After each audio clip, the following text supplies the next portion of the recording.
Good evening aspirants, welcome to Daily News Analysis brought to you by Shankar IAS Academy. Today's date is 23rd May 2024. Displayed here are the list of topics we are going to see today. Now without wasting any time, let us get into the discussion.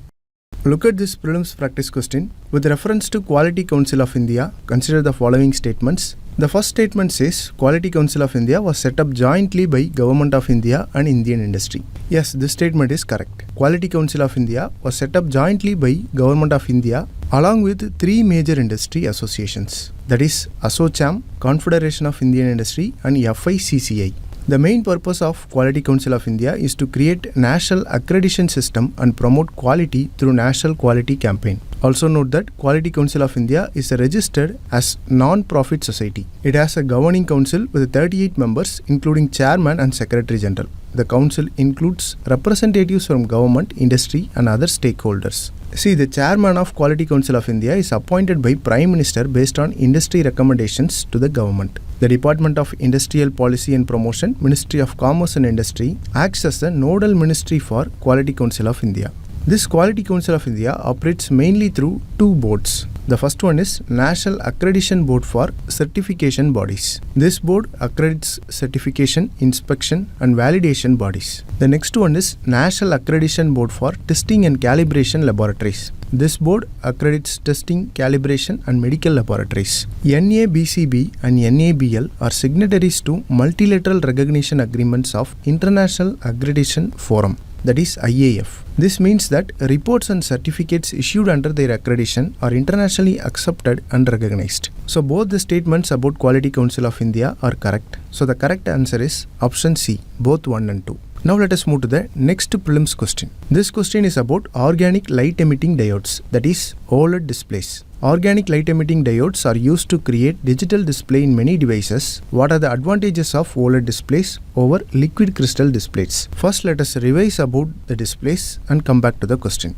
OLED display is a cutting-edge display technology which is used in screens like smartphones and televisions. The core concept of OLED technology involves placing a series of organic thin films between two conductors and an anode and a cathode. When the electricity flows through these conductors, the organic material emits light, creating a bright display. Now let us see the key differences between OLED display and LED display. OLED display uses organic materials that emit light when electricity is applied, whereas LED uses inorganic compounds for the light emission. One of the key differences is lighting. OLED pixels are self-illuminating, meaning each pixel generates its own light. But in LED screens, they require a backlight to illuminate the display. In terms of cost, OLED screens are generally more expensive than LED displays. OLED display also offers a wider viewing angle without color distortion.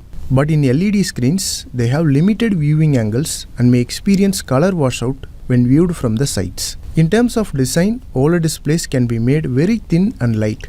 So this allows for flexible and transparent displays. But LED screens are heavier and thicker due to their backlighting system. When it comes to power efficiency, OLEDs are more energy efficient, especially with darker images, while LEDs consume more power. Additionally, OLEDs have faster response time, which is beneficial for dynamic content, whereas LEDs have slower response time. So these are the important differences between OLED display and LED display.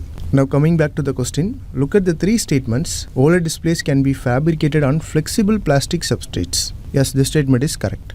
Now look at the second statement. Roll-up displays embedded in clothing can be made using OLEDs. This is also correct. The third statement says transparent displays are possible using OLEDs. This is also correct. So all the three statements given here are correct. The correct answer is option C, 1, 2, 3. Now let us move to the news article discussion.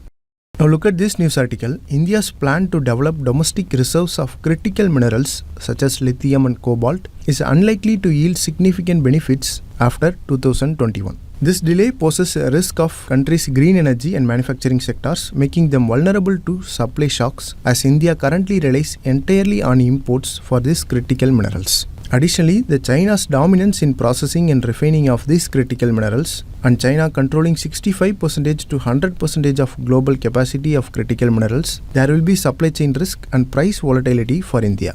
So this is the crux of the news article given here. In this context, let us learn important facts about critical minerals. See, critical minerals are those minerals that are essential for economic development and national security of any country. The lack of availability of these minerals or concentration of extraction or processing in few geographical locations may lead to supply chain vulnerabilities and even disruption of supplies. Now, why it is important? See, the future of global economy will be underpinned by technologies that depend on minerals like lithium, graphite, cobalt, titanium, and rare earth elements. These are essential for advancement of many sectors including high-tech electronics, telecommunications, transport, and defense. Different countries may have their own unique list of critical minerals based on their specific circumstances and priorities. For example, US has declared 50 minerals as critical minerals, while Japan has identified a set of 31 minerals as critical minerals. The Export Committee under Ministry of Mines has identified a set of 30 critical minerals for India. This is the list of critical minerals for India. You may go through it. With this basic understanding, let us revise the provisions of recent amendments to Mines and Minerals Development and Regulation Amendment Act 2023. This act amends the Mines and Minerals Act of 1957. Now, some of the important provisions of this act. Firstly, the amendment removed 6 minerals from the list of 12 atomic minerals. These 6 minerals include lithium, beryllium, niobium, titanium, tantalum, and zirconium. This step actually opens up opportunities for private sector involvement in exploration and mining of these minerals. Secondly, the Amendment Act empowers the government to exclusively auction mineral concessions for critical minerals. This includes rare earth elements like graphite, cobalt, lithium, nickel, phosphate, potash, and tin. Revenue generated from these auctions will go to concerned state governments. This step accelerates the pace of auctions and production of vital industries. Thirdly, the Act introduced exploration licenses to attract foreign investment. While 100% of FDI is allowed in mining, there has been limited investment in these sectors. The exploration license, which is granted through auction, enables many companies to conduct reconnaissance and prospecting for specified critical minerals. More focus is given to exploring deep-seated minerals that are crucial for electronics and clean energy. So this will help our dependence on imports. So in essence, the proposed regime encourages private sector involvement, bringing advanced technology and expertise to the exploration and mining of these critical minerals. So this is all about this discussion. Now let us move to the next topic. Look at this article. The Center of Indian Trade Unions, that is CITU, has raised concerns regarding delay in the release of All India Consumer Price Index for industrial workers. So in this backdrop, let us revise about Consumer Price Index from our prelims exam perspective. Consumer Price Index is a measure of retail inflation rate. It means it is a measure of increase in price experienced at retail shops. This gives the actual reflection of the price rise in the country. So we can define CPI as a measure of change in the retail prices of goods and services which are consumed by a defined population group in a given area with reference to a base year. So the base year for CPI in our country is 2012. See, the choices of consumption and purchasing power are not the same for entire Indian population. So we do not have a single CPI which encompasses all Indian consumers. So we have devised many different ones and let us understand each of them. First is CPI for industrial workers. It measures the extent of change in retail prices of goods and services which are consumed by industrial workers. Then there is CPI for agricultural labor. It measures the extent of change in retail prices which are consumed by agricultural laborers. Then CPI for rural labor. It measures the extent of change in prices of goods which are consumed by rural laborers. All these three types of CPI are compiled by Labour Bureau, which functions under Ministry of Labour and Employment. But in this regard, we should also know that the above CPI index represent only the specific segments of population and they do not reflect the true picture of entire country. So the erstwhile Central Statistical Organization under the Ministry of Statistics and Program Implementation has started releasing a new series of CPI with the 2012 as a base year. It is called CPI for entire urban population, that is CPI urban, and they also released CPI for rural population, that is CPI rural. When CPI urban and CPI rural are combined, it is called as CPI combined. Note that RBI is using CPI combined as a sole inflation measure for setting inflation targets. In 2019, Central Statistical Organization and National Sample Survey Organization were merged to form National Statistical Organization. So currently CPI for urban, rural and CPI for combined is released by National Statistical Organization. Know that Monetary Policy Committee uses CPI data to control the inflation. So this is all about the discussion. Now let us move to the next news article discussion.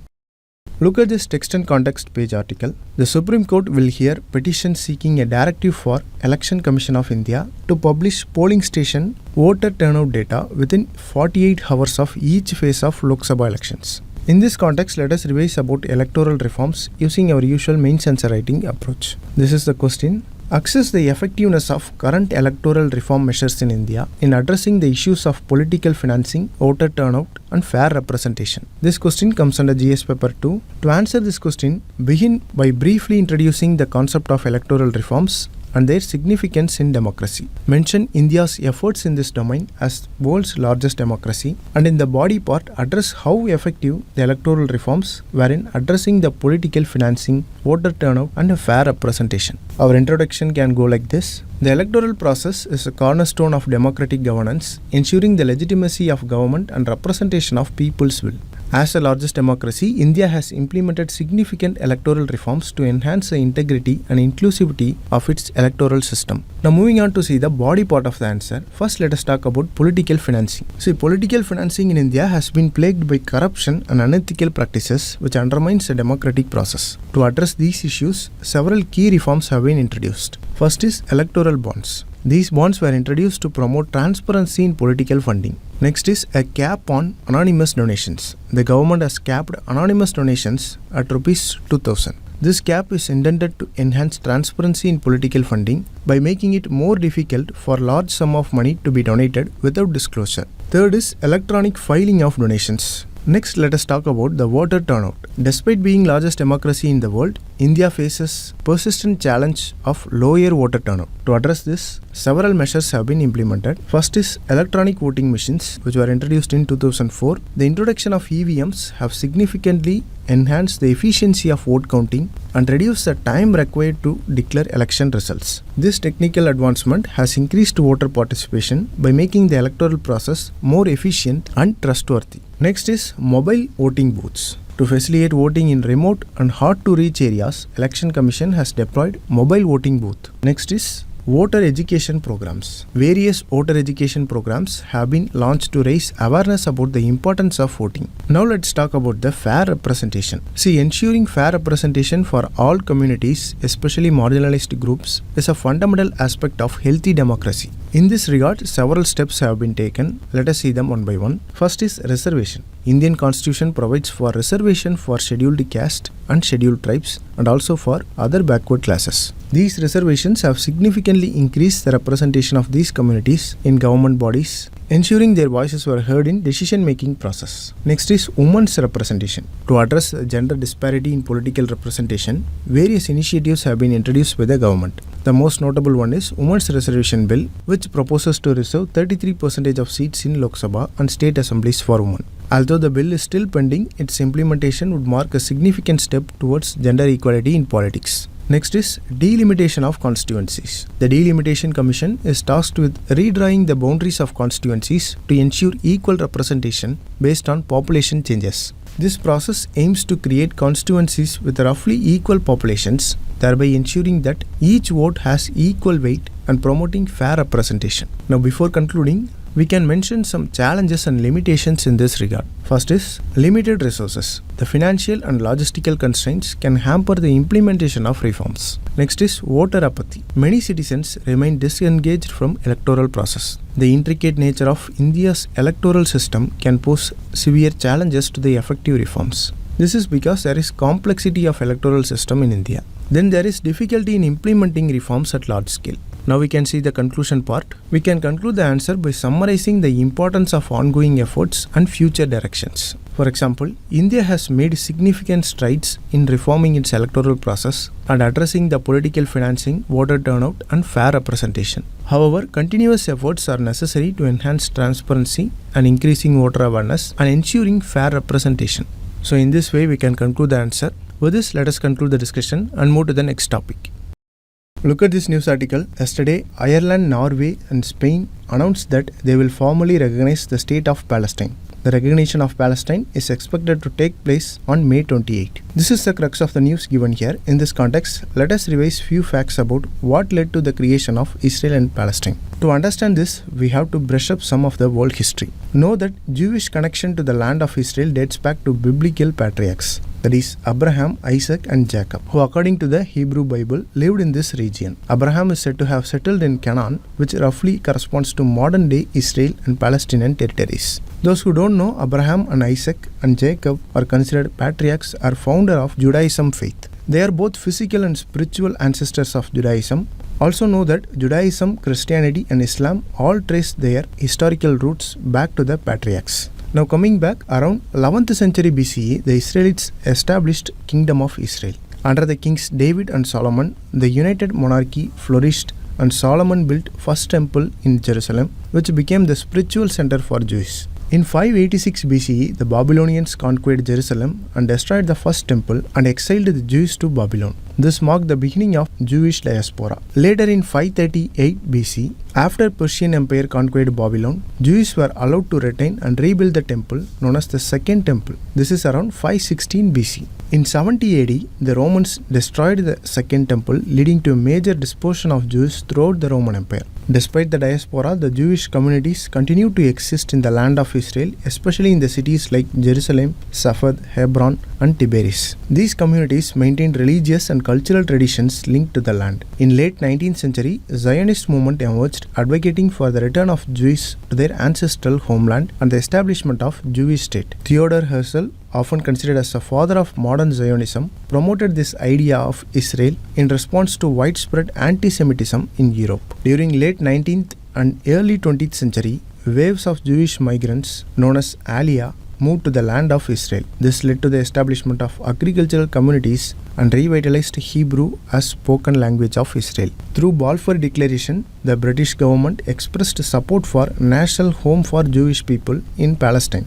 Palestine was part of Ottoman Empire back then. Consequently, the United Nations proposed the UN Partition Plan of 1947. According to the plan, the land of Israel was partitioned into Palestine, which is a separate Arab state, and another part as Israel, which is a Jewish state. Jewish leaders accepted the plan, but Arab leaders rejected it. Later on May 14, 1948, David Ben-Gurion declared the establishment of State of Israel. Following the declaration, Israel was invaded by the neighboring Arab states, leading to the First Arab-Israeli War. Israel emerged victorious and established itself as a sovereign state. So this is the birth of modern-day Israel. Now we have come to the prelims practice question discussion. Look at the first question. Consider the following statements. Both wholesale price index and consumer price index are released on monthly basis. Look at the second statement. The Reserve Bank of India has now adopted WPI as its key measure of inflation and to decide on changing key policy rates. Which of the statements given above are correct? The statement 1 alone is correct and the statement 2 is incorrect, because Reserve Bank of India has now adopted CPI as its key measure of inflation. Now look at the second question. The term two-state solution is sometimes mentioned in the news in the context of the affairs of. The correct answer is option B, Israel. Two-state solution is used in the context of Israel-Palestine issue. It envisages an independent state of Palestine alongside the state of Israel on the west of Jordan River. With this, we have come to the end of the discussion. If you like the video, please share it with your friends and don't forget to subscribe to Shankar IAS Academy YouTube channel.